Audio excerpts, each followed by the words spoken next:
Ayo khalitahu ya. Hendaknya jangan dicampur tuh tanah dakikun oleh tepung wanahbuhu ataupun selain tepung. Jadi original tanah aja, nggak usah pakai dicampurin tepung, apalagi semen.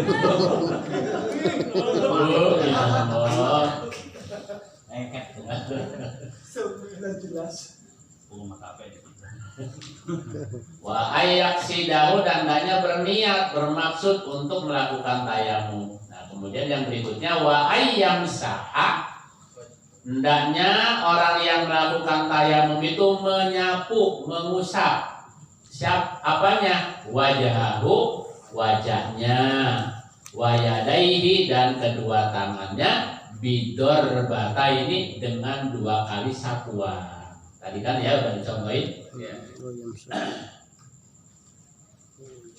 Yang berikutnya wa ayyuzila, dan hendaknya orang tayamum itu, orang yang melakukan tayamum tadi, ayyuzila, hendaknya dia menghilangkan an-najasat, najisnya awalan terlebih dahulu. Kalau misalnya ada darah, ada nanah di bagian tangannya atau di bagian anggota yang mau dibuat tayamum, maka dibersihin dulu, dibersihkan dulu.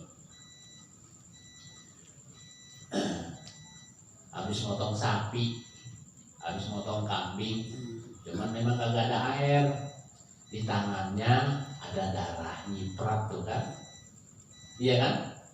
Nah, sedangkan waktu zuhur udah datang mau sembahyang, air kagak ada, ya tayamum kan? Gimana tayamumnya? Ya tadi dibersihin dulu tuh bekas darah. Ya dalam keadaan darurat bau darahnya emang gak ada masalah. Yang penting bersih, tidak tampak merahnya tadi.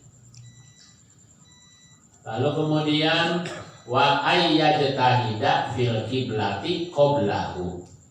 Wa ayyajtahida, dan hendaknya beristihad, berusaha fil qiblati, mencari kiblat, qablahu, sebelum tayamum.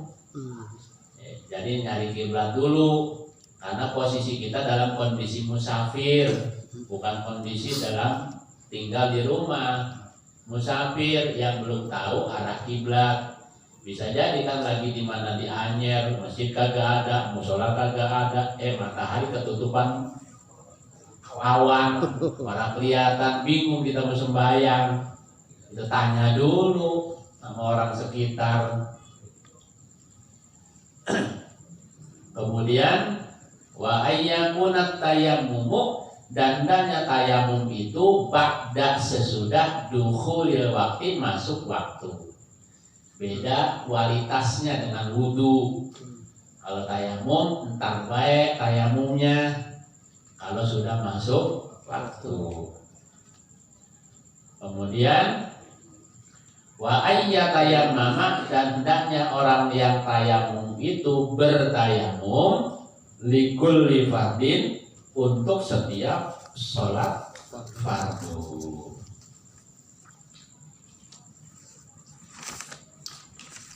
Untuk setiap sholat fardu. Jadi sholat fardu zuhur tayamum. Entar sholat asar walaupun belum batal tetap tayamum lagi. Ya, ini yang disebut sholat fardu.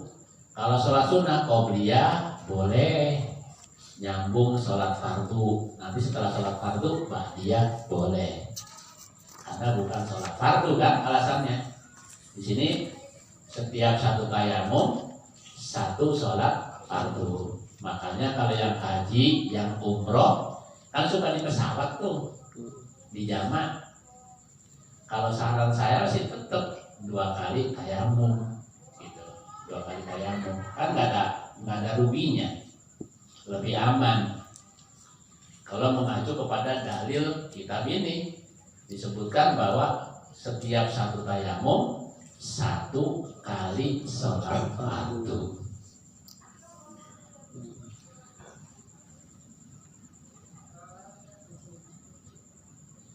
Paslon, ini satu pasal, jam 10 ya.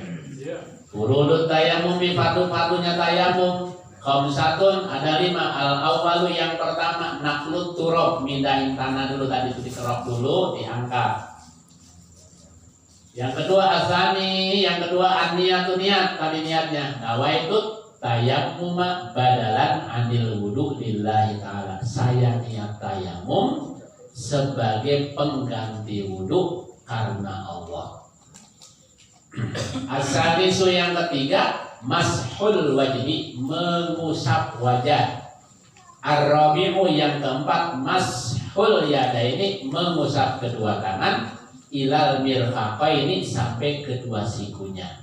Al-khamisu yang kelima at-tartibu, tertib, artinya tertib berurutan. Bainal mashataini, antara dua sapuan. Yang wajah duluan baru nanti yang tangan. Kalau tangan dulu baru muka namanya nggak tertib, itu nggak sah. Kemudian terakhir nih, paslon, ini satu pasal. Mubtilabut tayamumi, yang membatalkan tayamum salah satu ada 3. Kita udah tayamum, ada 3 perkara batal. Apa yang pertama?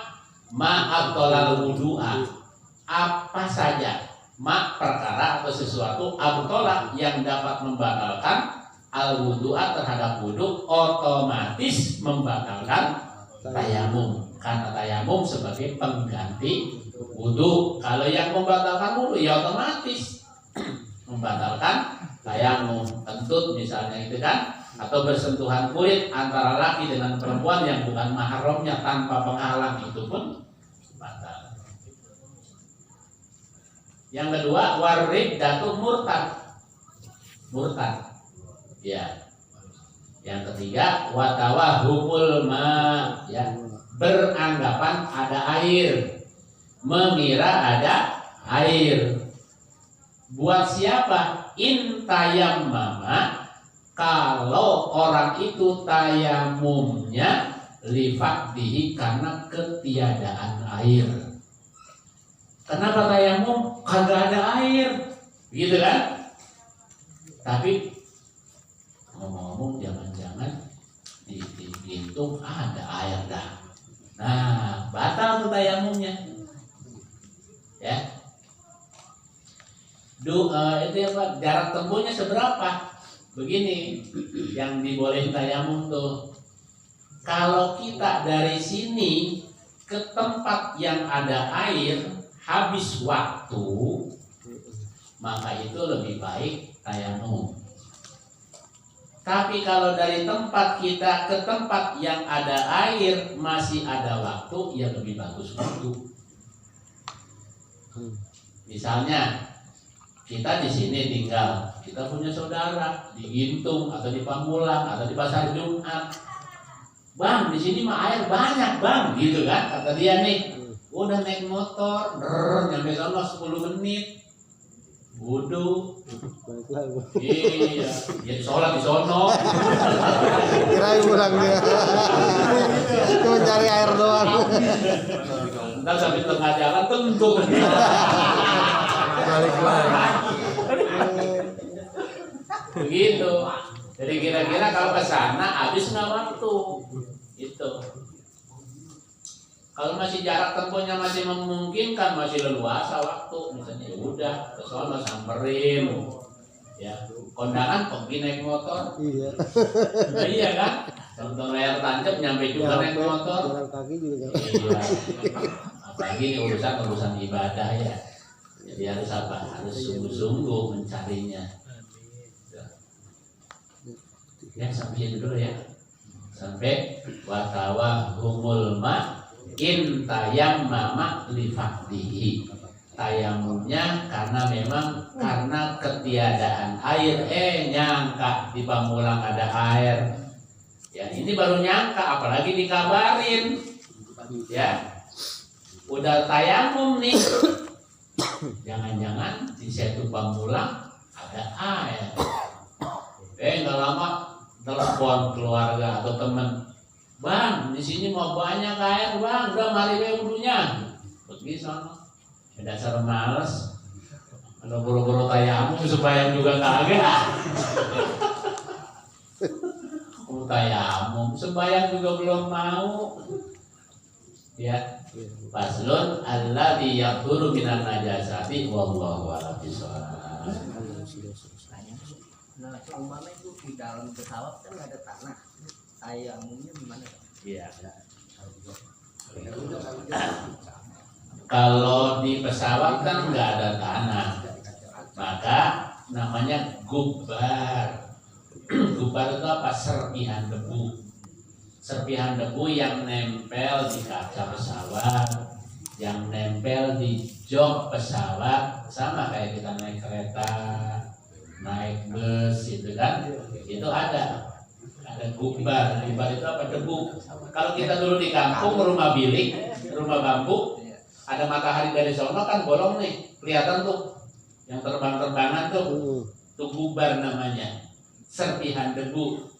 Ya, serpihan debu itu pun bisa buat tayamum.